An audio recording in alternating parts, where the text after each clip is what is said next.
ಅವನು ಬಂದರೆ ನಿಮ್ಮ ರಾಜಕೀಯ ವರ್ಚಸ್ಸು ಮತ್ತಷ್ಟು ಜಾಸ್ತಿ ಆದೀತು. ಇದೇ ನನ್ನ ಮುಂದಿನ ಸಮಸ್ಯೆ.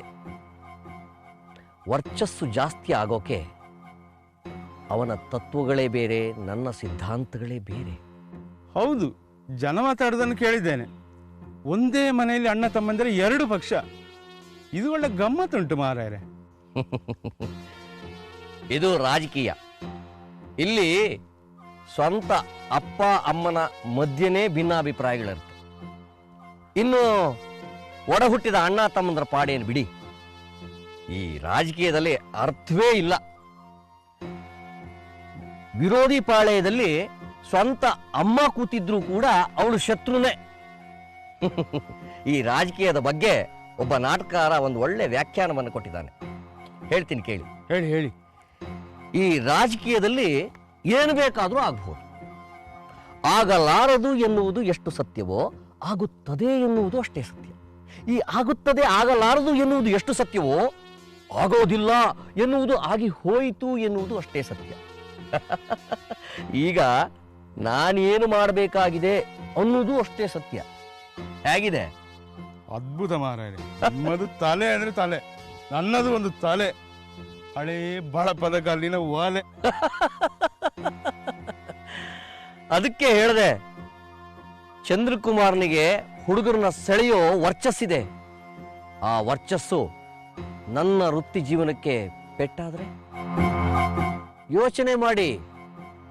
ತಾನು ಬರೋ ವಿಷಯವನ್ನ ನನಗಿಂತ ಮುಂಚಿತವಾಗಿ ಶೆಣೈ ಮತ್ತು ಸುಂದರೇಶಿಗೆ ತಿಳಿಸಿದ್ದಾನೆ. ಅಂದಮೇಲೆ ಅವನ ಮುಂದಿನ ನಡೆ ಏನು ಅನ್ನೋದು ನನಗೆ ಅರ್ಥವಾಗಿದೆ. ಹಾಗಾದ್ರೆ ನಿಮಗೆ ತೊಂದರೆ ಉಂಟಾ ಅಂತ? ಕರುಣಾಕರ್ ಶೆಟ್ರೆ, ಒಂದು ಅರ್ಥದಲ್ಲಿ ತೊಂದರೆ ಉಂಟು, ಇನ್ನೊಂದು ಅರ್ಥದಲ್ಲಿ ಅವನ ಆಗಮನ ನನಗೆ ಲಾಭದಾಯಕ ಕೂಡ. ಗೊತ್ತಾಗ್ಲಿಲ್ಲ. ಭವಿಷ್ಯದ ಕಾಲಗರ್ಭದಲ್ಲಿ ಅರ್ಥ ಅಡಗಿದೆ. ಅದು ನಿಮಗೆ ಮುಂದೆ ಬಿಡಿ ಬಿಡಿಯಾಗಿ ಅರ್ಥ ಆಗ್ತಾ ಹೋಗುತ್ತೆ. ನನ್ನ ತಮ್ಮನ ಜಾತಕವನ್ನು ಅವನು ಹುಟ್ಟಿದಾಗ ಕುಲಪುರೋಹಿತರು ಬರೆದರು. ಇನ್ನು ಮುಂದಿನ ಭವಿಷ್ಯದ ಜಾತಕವನ್ನು ಬರೆಯೋದು ನಾನು. ತಿಳಿತಾ ಇದೆ ಅವನ ನೆಡೆ. ಬುಸ್ ಅಂತ ಎತ್ತಬೇಕು ನಾನೀಗ ಹೆಡೆ. ಬುಸ್. ಅದು ಹೆಡೆ ಎತ್ತಿದ್ರೆ ಬುಸ್ಸು, ಇಲ್ಲ ಅಂದ್ರೆ ನೀವು ಟುಸ್ಸು. ರೀ, ಬೆಂಗಳೂರಿಂದ ದಿವ್ಯಾ ಫೋನ್ ಮಾಡಿದ್ಲು. ಏನಂತೆ? ಬಾಯಿಗೆ ಬಂದಂಗ್ ಬೈದ್ಲು. ಒಳ್ಳೆ ಕೆಲಸನೇ ಮಾಡಿದಾಳೆ.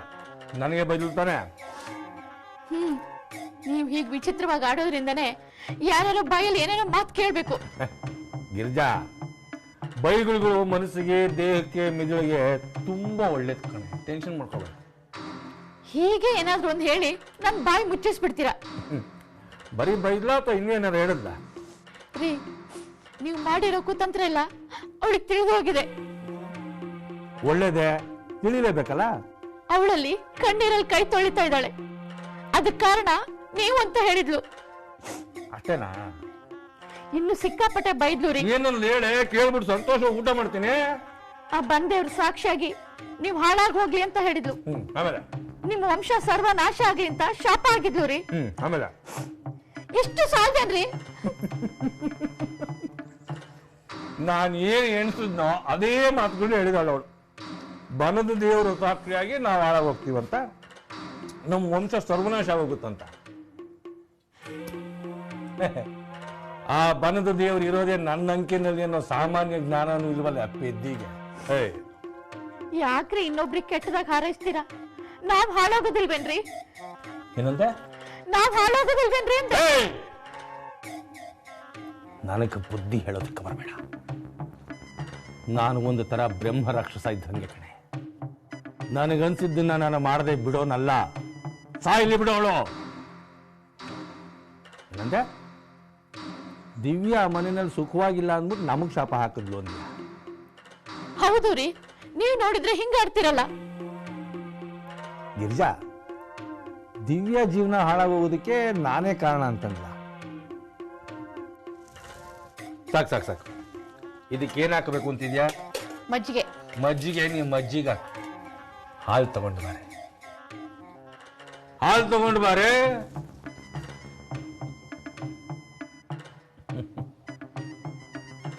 ದಿವ್ಯ ಮನೆಯಲ್ಲಿ ಸುಖವಾಗಿಲ್ಲ, ಇರಬಾರ್ದು.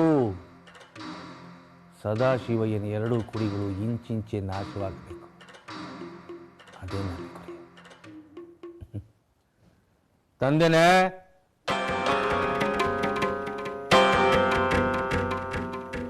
ಏ ರಂಗ, ಅಂತೂ ಸದಾಶಿವಯ್ಯನ ಮಗಳು ಕಿರಣನ ವಿಷಯದಲ್ಲಿ ಸಖತ್ ಮಜಾ ತಗೊಂಡ್ರಿ ಅಲ್ವೇನೋ? ಅಯ್ಯೋ, ಆ ವಿಷಯ ಪೂರ ಹಾಡ್ತಾಗಿ ಈಗ ಡಬ್ಬ ಸೇರಾಗಿದೆ. ಹೊಸ ವಿಷಯ ಏನಾದೆ ಅಂತ ಹುಡುಕ್ತಾ ಇದ್ದೀನಿ. ಥತ್ ನಿಮ್ಮ ಜಯಮಾನವೇ. ಮತ್ತೆ ನೀನ್ ಮಾಡೋದು ಮತ್ತೆ ಅಂತದ? ಎಷ್ಟು ಇಡೀ ಬುತ್ತಿಗೆ ಯಾರ್ಯಾರು ಫೋನ್ ಮಾಡೋಕ್ ಬರ್ತಾರ ಅವ್ರ ಫೋನ್ ಎಲ್ಲ ಕದ್ದಲ್ಲ ಹಚ್ಕೊಂಡ ಮಾರನೇ ದಿವಸ ಬೆಳಿಗ್ಗೆ ಊರೆಲ್ಲ ಅಪಪ್ರಚಾರ ಮಾಡೋದು ನಾನು.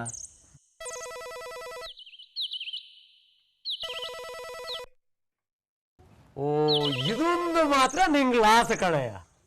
ಅಲ್ಲ, ಉಟ್ಕೋರಿಂಗ್ ವಾಕೆ ಇದೊಂದು ಯಾರ ಪುಕ್ಷೇಟ ಇನ್ಕಮಿಂಗ್ ಬರ್ತಾ ಇದೆಯಲ್ಲ. ನೋಡು ಯಾರ್ದ. ಹಲೋ, ನಾನು ಸುಂದರೇಶ. ಯಾರು? ಸುಂದರೇಶ, ನಾನು ಕಣ, ಚಂದ್ರಕುಮಾರ್. ಚಂದ್ರಣ್ಣ? ಚಂದ್ರಣ್ಣ? ಹೌದು ಕಣ. ಹೇಗಿದೆ ಊರು? ನೀನಿಲ್ದು ಊರು? ಅದೊಂದು ಊರೇನಣ್ಣ? ಹೌದು ಸುಂದರೇಶ, ಎಲ್ಲ ನಿಮ್ಮಂತವರ ಹಾರೈಕೆ. ನಮ್ದೇನಿದೆ ಬಿಡೋಣ, ನಿಮ್ ಕೆಪಾಸಿಟಿ ಅಷ್ಟೇ. ಅಂದಹಾಗೆ ಈ ವಿಷಯನ ನನ್ನ ಹುಡುಗರಿಗೆಲ್ಲ ತಿಳಿಸು. ಶೆಣೈ ಮಾಮ್ ಸಿಕ್ಕಿದ್ರಾ? ಕೂಡ್ಲೇ ಫೋನ್ ಮಾಡಕ್ಕೆ ಹೇಳು. ನೀ ಬರೋದನ್ನ ತಿಳಿಸ್ಬಿಡೋಣ. ಓಕೆ, ಬರ್ಲಾ? ಓಕೆ. ಏನೋ ರಂಗ, ನಿಮ್ದು ಲಕ್ಷ್ಮೀ ಪಟಾಕಿ ಹೆಚ್ಚಂದ್ರೆ ಡಮ್ ಅನ್ನತ್ತೆ.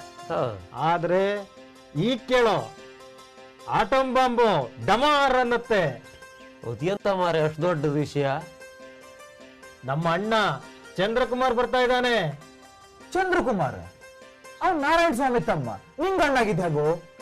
ಸಂಬಂಧದಲ್ಲಿ ಅವನಿಗೆ ತಮ್ಮ, ಆದ್ರೆ ಗೆಳೆತನದಲ್ಲಿ ನಮಗ ಅಣ್ಣ.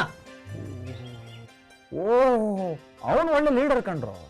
ಮಂಗಳೂರಲ್ಲಿ ಹೋರಾಟ ಮಾಡ್ತಾ ಅದು 2 ಸರಿ ಜೈಲು ಸೇರಿದ್ನ. ಬಹಳ ಗಟ್ಟಿ ಮನುಷ್ಯ.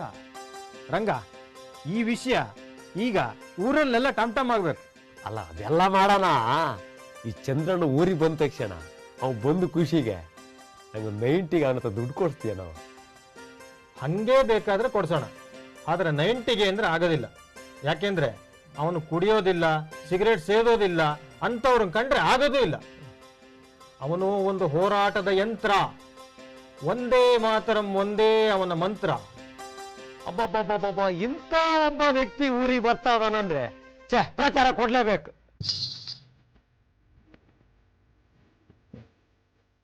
ಓಯ್, ನನ್ನ ಯಾರು ಅಂತ ತಿಳ್ಕೊಂಡಿದ್ದೀರಾ?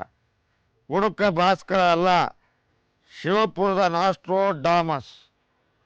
ಆ ಚಂದ್ರಕುಮಾರ ಈ ಊರಿಗೆ ಬಂದ ಮೇಲೆ ಊರಲ್ಲಿ ಊಹಿಸಲಾರದ ಘಟನೆಗಳು ನಡೀತಾವೆ. ನೋಡ್ತಾ ಇರಿ.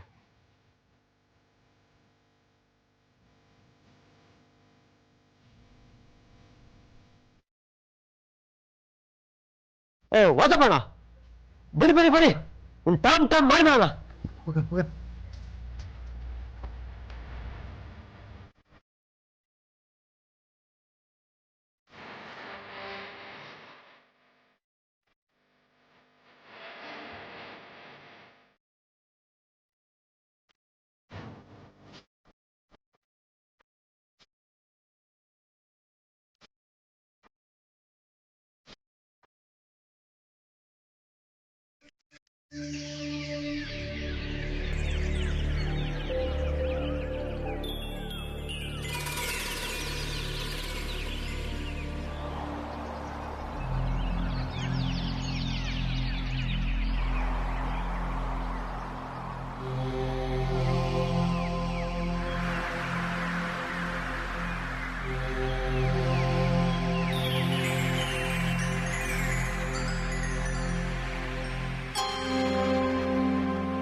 ಮೊದಲು ಮಾತಿನ ಮಲ್ಲಿ ಆಗಿ ನನ್ನನ್ನು ಕಾಡ್ತಾ ಇದ್ದೆ, ಈಗ ಮೌನ ಗೌರಿ ಆಗಿದೆಯಾ?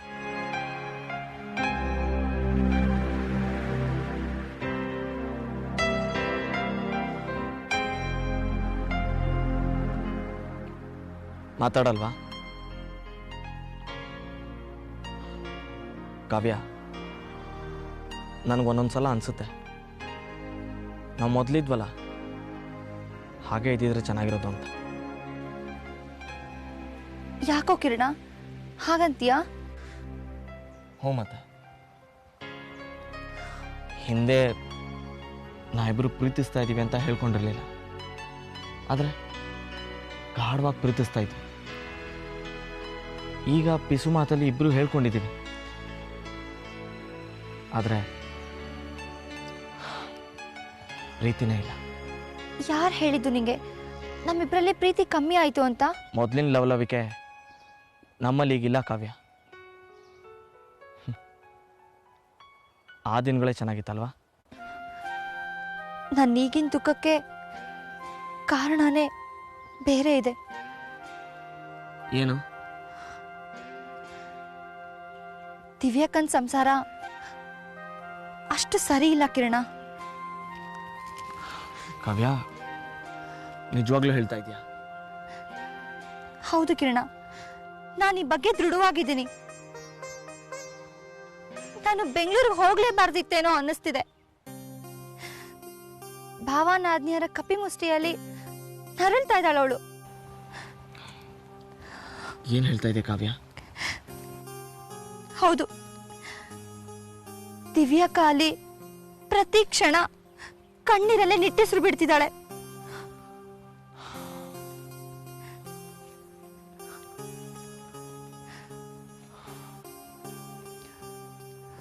ಹೌದಲ್ಲ ಕಾವ್ಯ? ನಾನು ಈಗ ಹೇಳ್ತೀನಿ ಕೇಳು.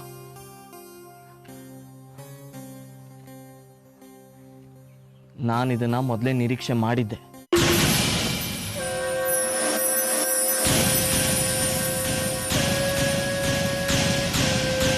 ಏನೋ ಕಿರಣ ಹೀಗೆ ಹೇಳ್ತಿದ್ಯಾ? ನಿನಗೆ ಗೊತ್ತಾ ಕಾವ್ಯ, ಶರತ್ನ ದಿವ್ಯಾ ನಿಶ್ಚಿತಾರ್ಥದ ದಿನವೇ ನೋಡಿದ್ದಲ್ಲ.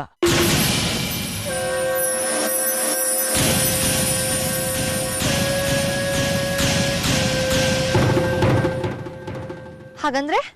ಇದಕ್ಕೂ ಮೊದಲೇ ಸೋಮಶೇಖರಯ್ಯನ ಮನೆಯಲ್ಲಿ ಒಂದು ವಧು ಪರೀಕ್ಷೆ ನಡೆದಿತ್ತು. ದಿವ್ಯಾ ನಿಮ್ಮ ಅಪ್ಪನ ಎದುರು ಒಂದು ನಾಟಕ ಆಡಿದ್ಲು ಅಷ್ಟೇ. ಹೌದಾ? ಹಾಗಾದ್ರೆ ಈ ಇಡೀ ಮದುವೆ ಆ ಸೋಮಶೇಖರ ಬರೆದ ನಾಟಕ ಕುತಂತ್ರ ಅಲ್ವಾ? ಡೌಟೇ ಬೇಡ ಕಾವ್ಯ. ಸೋಮಶೇಖರ ಒಂದು ಕೆಟ್ಟದಲ್ಲಿ ನಿಮ್ಮ ಇಡೀ ಫ್ಯಾಮಿಲಿನ ಬೀಳ್ಸೋಕೆ ಆಡ್ತಾರೋ ನಾಟಕ ಇದು. ನಾನು ಏನ್ ಮಾಡ್ಲಿ ಕಿರಣ? ಈ ವಿಷಯನ ಅಪ್ಪನ ಹತ್ರನೂ ಹೇಳೋ ಹಾಗಿಲ್ಲ. ಹೇಳು ಬೇಡ ಕಾವ್ಯ. ನಾವು ಮೊದಲೇ ಮಾತಾಡ್ಕೊಂಡಂಗೆ ನಮ್ಮ ತಂತ್ರನ ಮುಂದುವರ್ಸೋಣ. ಮುಳ್ಳನ್ನ ಮುಳ್ಳಿಂದನೇ ತೆಗಿಬೇಕು. ಕರುಣಾಕರ್ ಶೆಟ್ ಹತ್ರ ಕೆಲವು ರಹಸ್ಯಗಳನ್ನ ಬಾಯ್ಬಿಡಿಸ್ತೀನಿ. ಹೌದು, ನೀನು ಯೋಚನೆ ಮಾಡಿದ್ ಸರಿಯಾಗೇ ಇದೆ.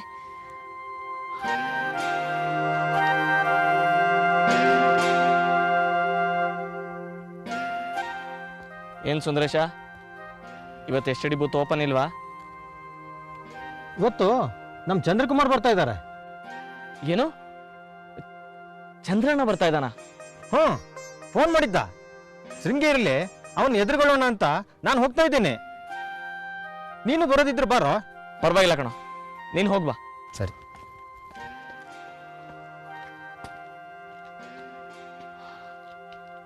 ಚಂದ್ರಣ್ಣ ಈ ಹಂತದಲ್ಲಿ ಊರಿಗೆ ಬರೋದು ಒಳ್ಳೇದೆ. ನಾವು ನಮ್ಮ ಕೆಲವು ವಿಚಾರಗಳನ್ನ ಕುರಿತು ಚೆನ್ನಾಗೇ ಆಟ ಆಡ್ಬೋದು. ಅದೇ ಹೇಗೋ? ಈಗ ಹೇಳಿದ್ರೆ ಅದರ ಸ್ವಾರಸ್ಯ ಇರೋದಿಲ್ಲ. ಮೊದಲು ಚಂದ್ರಣ್ಣ ಊರಿಗೆ ಬರಲಿ, ಆಮೇಲೆ ನೋಡೋಣ.